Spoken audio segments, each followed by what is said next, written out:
ഒരു വലിയ ദുരന്തം, വലുതോ ചെറുതോ ഏതുണ്ടായാലും രക്ഷാപ്രവർത്തനവും ജീവകാരുണ്യ പ്രവർത്തനവും പരമപ്രധാനമാണ്. രക്ഷാപ്രവർത്തനത്തിന് ആർമി, പട്ടാളം, പോലീസ്, മറ്റ് സന്നദ്ധ അർദ്ധസൈനികർ, അതേപോലെ സന്നദ്ധ സേവകർ അവരൊക്കെ അതിൽ ഇടപെടും. അപ്പം അതിൻ്റെ ഭാഗമായിട്ട് വയനാട്ടിലെ ഈ വലിയ ദുരന്തത്തിൽ പട്ടാളത്തിനെ കൂടാതെ തന്നെ പല യുവജന സംഘടനകളുടെ ഈ പറയുന്ന DYFIയുടെ യൂത്ത് ബ്രിഗേഡ്, ലീഗിൻ്റെ വൈറ്റ് ഗാർഡ് തുടങ്ങിയ യൂത്ത് കോൺഗ്രസിൻ്റെ പ്രവർത്തകരൊക്കെ ഈ രംഗത്ത് വന്നിട്ടുണ്ട്. അതൊക്കെ നമ്മൾ സ്വാഗതം ചെയ്യേണ്ടുന്ന ഒരു കാര്യം തന്നെയാണ്. പക്ഷേ ഒരു ദുരന്തമുണ്ടായിട്ട് ഒരു ഘട്ടം കഴിയുമ്പോൾ, രക്ഷാപ്രവർത്തനം ഒരു ഘട്ടത്തിലേക്ക് എത്തിക്കഴിയുമ്പോൾ, പിന്നെ അവിടെ കഴിയുന്ന ദുരിതാശ്വാസ ക്യാമ്പുകളിൽ കഴിയുന്ന ജനങ്ങൾക്ക്, അതിജീവിച്ചവർക്ക്, മരിച്ചവരെ ഇനിയും എത്രയോ പേരെ കണ്ടെത്താൻ ഇരിക്കുന്നു, മണ്ണിനടിയിൽ പോയവരോ ഒഴുകിപ്പോയവരോ. അപ്പോൾ ജീവിച്ചിരിക്കുന്നവർക്ക് പുനരധിവാസം, അവർക്ക് അഭയാർത്ഥി ക്യാമ്പുകളിൽ അവർക്ക് നല്ല ഭക്ഷണം, ഇതൊക്കെ കൊടുക്കേണ്ടുന്നത്, അതിൻ്റെ മേൽനോട്ടം വഹിക്കേണ്ടുന്നത് ഒരു സർക്കാരിൻ്റെ ഉത്തരവാദിത്തമാണ്. അതാണ് കേരള സർക്കാർ, പിണറായി സർക്കാർ കഴിഞ്ഞ ദിവസങ്ങളിൽ ചെയ്തത്. ബെയിലി പാലത്തിന് അപ്പുറത്തേക്ക് കിടക്കുന്ന അവിടെ ഒരു നിയന്ത്രണം ഏർപ്പെടുത്തുന്നത്, ഭക്ഷണമായിട്ട് വരുന്ന ആര് വന്നാലും സന്നദ്ധ സംഘടനകൾ അവരുടെ ഉദ്ദേശശുദ്ധിയെ ഞങ്ങൾ ചോദ്യം ചെയ്യുന്നില്ല, ആരും ചോദ്യം ചെയ്യുന്നില്ല. പക്ഷെ ആ കൊണ്ടുവരുന്ന ഭക്ഷണത്തിൻ്റെ ഗുണനിലവാരം പരിശോധിച്ചിട്ട് മാത്രമേ നമ്മൾ രക്ഷാപ്രവർത്തകർക്കോ അല്ലെങ്കിൽ ഈ പറയുന്ന അതിജീവിച്ച ദുരന്തഭൂമിയിലെ ജനങ്ങൾക്കോ കൊടുക്കാൻ പറ്റുള്ളൂ. അതൊരു സാമാന്യമായ ഒരു ആരോഗ്യ പരിഗണനയാണ്. അതിനെ ചോദ്യം ചെയ്താൽ എന്ത് ചെയ്യാൻ പറ്റും? എവിടുന്നെങ്കിലും കുറെ ഭക്ഷണം കൊണ്ടുവന്നിട്ട് ഒരുപക്ഷെ വല്ല ബേക്കറിയിൽ നിന്നോ ഹോട്ടലിൽ നിന്നും കൊടുത്താവും. ഇവിടെ എത്രയോ ഹോട്ടലുകളിൽ നിന്നും ബേക്കറിയിൽ നിന്നും ചീഞ്ഞളിഞ്ഞ ഭക്ഷണം പിടിക്കുന്നു. ഇവിടെ ഭക്ഷ്യ വിഷബാധ ഏറ്റിട്ട് ഒരു വർഷം എത്രയോ പേര് ഈ കേരളത്തിൽ പോലും മരിക്കുന്നു. അപ്പോൾ ഒരു ദുരന്തം വരുമ്പോൾ ദുരന്തഭൂമിയിൽ ഗുണനിലവാരമുള്ള പഴകിയതല്ലാത്ത കഴിക്കാൻ യോഗ്യമായ ഭക്ഷണം അവിടെ കൊടുക്കേണ്ടത് ഒരു ഗവൺമെന്റിന്റെ, സർക്കാരിന്റെ ഉത്തരവാദിത്തമാണ്. അതൊരു ഭക്ഷ്യ വിഷബാധ തടയാനുള്ള മുൻകരുതൽ കൂടിയാണ്. അപ്പൊ ഇതിനകത്ത് കയറി കളിച്ചതാരാണ്? റവന്യൂ മന്ത്രി പറഞ്ഞു കഴിഞ്ഞു, അവിടെ ഡേറ്റ് കഴിഞ്ഞ പഴകിയ ബ്രെഡ് ഇതുവരെ വിതരണം ചെയ്തിട്ടില്ല. ഇന്ന് രാവിലെയും രക്ഷാപ്രവർത്തകർക്കും ദുരിതാശ്വാസ ക്യാമ്പുകളിലൊക്കെ കൊടുത്തത് ഉപ്മാവാണ്. അവിടെ ആരും ബ്രെഡ് സർക്കാർ സംവിധാനത്തിൽ കൊടുത്തിട്ടില്ല. പിന്നെങ്ങനെയാണ് പഴകിയ ഡേറ്റ് കഴിഞ്ഞ ബ്രെഡ് അവിടെ വിതരണം ചെയ്തു എന്ന് പറയുന്ന കഥ എങ്ങനെയാണ് ഉണ്ടാവുന്നത്? അതെങ്ങനെയാണ് മാധ്യമങ്ങൾ ഏറ്റെടുക്കുന്നത്? അതിൻ്റെ പിന്നിലെ വൃത്തികെട്ട രാഷ്ട്രീയം എന്താണ്? അതിലേക്കാണ് വരുന്നത്. അതായത് ഇത് വളരെ ദയനീയമാണ്, ക്രൂരമാണ്, മോശമാണ്. യൂത്ത് ലീഗിൻ്റെ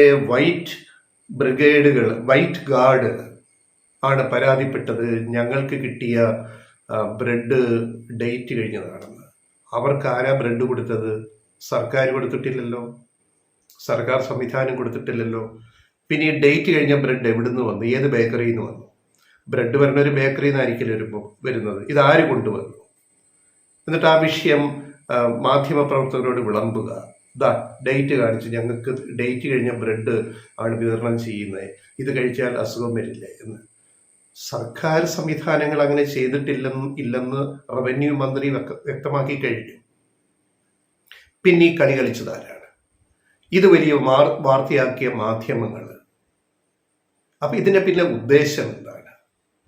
ഞങ്ങൾ കഴിഞ്ഞൊരു ദിവസം ചെയ്ത വീഡിയോയിൽ പറഞ്ഞത്, നന്മ മരങ്ങളെ എല്ലാവരെയും അങ്ങനെ വിശ്വസിക്കേണ്ട, സൂക്ഷിക്കണം. ഈ നന്മ മരങ്ങളായിട്ട് അവതരിക്കുന്നവർ, ഒരു ദുരന്തം വരുമ്പോൾ അവതരിക്കുന്നവര് സർക്കാർ ദുരിതാശ്വാസ നിധിയിലേക്ക്, CMന്റെ മുഖ്യമന്ത്രിയുടെ ദുരിതാശ്വാസ നിധിയിലേക്ക് ഫണ്ട് കൊടുക്കരുത്, നേരിട്ട് തരണം എന്നൊക്കെ പറയുന്നവരുടെ ഉദ്ദേശം എന്താണെന്ന് നമ്മൾ തിരിച്ചറിയണം. എല്ലാ നന്മ മരങ്ങളും നന്മ മരങ്ങളല്ല. അതിൻ്റെ അകത്ത് ഞാൻ എല്ലാവരെയും ഞങ്ങൾ കുറ്റപ്പെടുത്തുകയല്ല, നന്മ മരങ്ങളുണ്ട്, അവരെ ഞങ്ങൾ മാനിക്കുന്നു. പക്ഷെ അതിൻ്റെ കൂട്ടത്തിൽ കുറെ ഫ്രോഡുകൾ കയറിയിട്ടുണ്ട്. ആ ഫ്രോഡുകൾ വയനാട്ടിലും എത്തിയിട്ടുണ്ട്. എന്നതിൻ്റെ തെളിവാണ് ഇപ്പോൾ നടക്കുന്ന ഈ വിവാദങ്ങൾ. ഇതൊക്കെ ദേശീയ മാധ്യമങ്ങൾ വരെ റിപ്പോർട്ട് ചെയ്യുന്ന ഒരു അവസ്ഥയിലേക്ക് ഇതിനെ കൊണ്ടുപോകുന്ന ആലോചിക്കണം. ഡേറ്റ് കഴിഞ്ഞ ഭക്ഷണമാണ് ദുരിതാശ്വാസ ക്യാമ്പിലും അല്ലെ രക്ഷാപ്രവർത്തകർക്കും കൊടുക്കുന്നത് എന്നൊക്കെ വാർത്തകൾ പടച്ചു വിട്ടാൽ മാധ്യമ പ്രവർത്തകർക്ക് ഒരു ഉത്തരവാദിത്വം വേണ്ടേ? ഇൻവെസ്റ്റിഗേറ്റീവ് ജേർണലിസം എന്ന് പറയുന്ന ഒരു സംഭവം ഉണ്ടല്ലോ. ഈ ബ്രെഡ് എവിടുന്ന് വന്നു? ഡേറ്റ് കഴിഞ്ഞ ബ്രെഡ് പാക്കറ്റുകൾ എവിടുന്ന് വന്നു? ആര് കൊണ്ടുവന്നു? പരാതി ഉന്നയിച്ചത് യൂത്ത് ലീഗിന്റെ വൈറ്റ് ഗാർഡാണ്. അവരുടെ പരാതി നല്ല ഭക്ഷണം കിട്ടുന്നില്ല. ഞങ്ങൾ ചോദിക്കട്ടെ, ഒരു ദുരിത മേഖലയിൽ ഒരു ദുരന്ത സ്ഥലത്ത് ഭക്ഷണം കഴിക്കാനാണോ വന്നത്?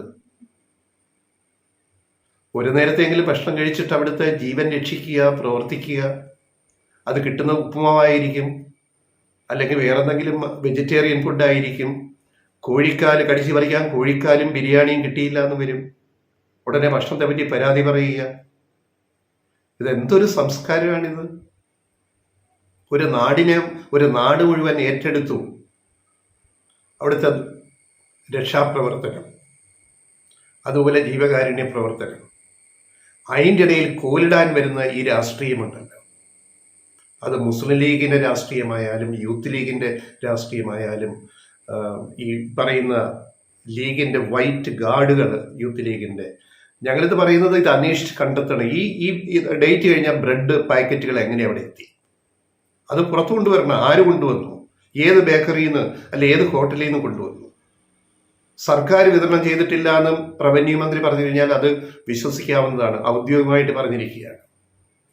ഇത്തരം വൃത്തികെട്ട രാഷ്ട്രീയം കളിക്കുന്ന കുറെ ആൾക്കാർ, പിന്നെ കുറെ അഖിൽ മാരാരുമാരുണ്ട്. CMന്റെ ഫണ്ടിലേക്ക് കൊടുക്കരുത്, തട്ടിപ്പാണെന്ന്. അഖിൽ മാരാർമാർ എന്ന് പറഞ്ഞത് ബാക്കി കുറെ പേരുകളുണ്ട്, ഞങ്ങൾ പറയുന്നില്ല തൽക്കാലം. അതിനൊരു സൂചകമായിട്ടാണ് അഖിൽ മാരാർ എന്ന് പറയുന്ന മറ്റൊരു ആളെ പറ്റി ഞങ്ങൾ പറഞ്ഞത്. ഇങ്ങനെ കുറെ കുഴിത്തുരുമ്പുകൾ എവിടെയും ഉണ്ടാവും. ഏത് ദുരന്തം നടന്നാലും അവിടെ ഉണ്ടാവും. കഴിഞ്ഞ ദിവസം ഞങ്ങൾ ചെയ്ത വീഡിയോയിൽ പറഞ്ഞതുപോലെ ഇനിയും സൂക്ഷിക്കണം.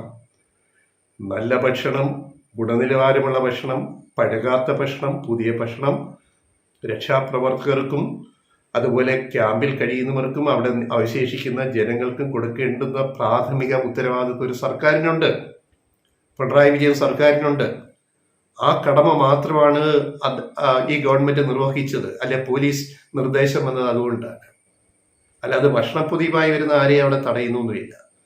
അവിടെ കൊണ്ടുവരുന്ന ഭക്ഷണം നല്ലതാണോ, ഗുണനിലവാരമുണ്ടോ എന്ന് നോക്കേണ്ടതുണ്ട്. അത് വളരെ പരമപ്രധാനമാണ്. ഒരു വിഷബാധയൊന്നും ഉണ്ടാവാൻ പാടില്ല.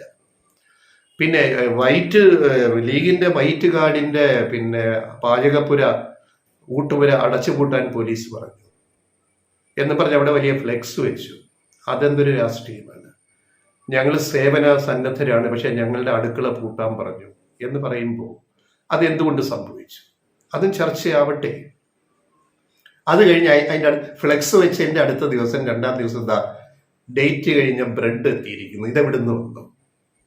ഞങ്ങൾ സംശയിക്കുന്നത് ഇതിന് പിന്നിൽ ഒരു കോൺസ്പിറസി ഉണ്ട്, ഒരു ഗൂഢാലോചനയുണ്ട്. കാരണം വളരെ നല്ല രീതിയിൽ രക്ഷാപ്രവർത്തനങ്ങൾ നടന്നുകൊണ്ടിരിക്കുകയാണ്. നല്ല ഭക്ഷണം എല്ലാവർക്കും അവിടെ കൊടുക്കുന്നുണ്ട്. അപ്പൊ ഇതിനെ അട്ടിമറിക്കാൻ ഉള്ളൊരു ഗൂഢാലോചന ഇതിന് പിന്നിലുണ്ട്. അത് ആരുടെ രാഷ്ട്രീയ താല്പര്യമാണെന്ന് നമുക്ക് വരികൾക്കിടയിലൂടെ വായിച്ചാൽ മനസ്സിലാവും. അത്രയേ ഞങ്ങൾക്ക് ലെഫ്റ്റ് റൈറ്റ് വോയിസിന് പറയാൻ.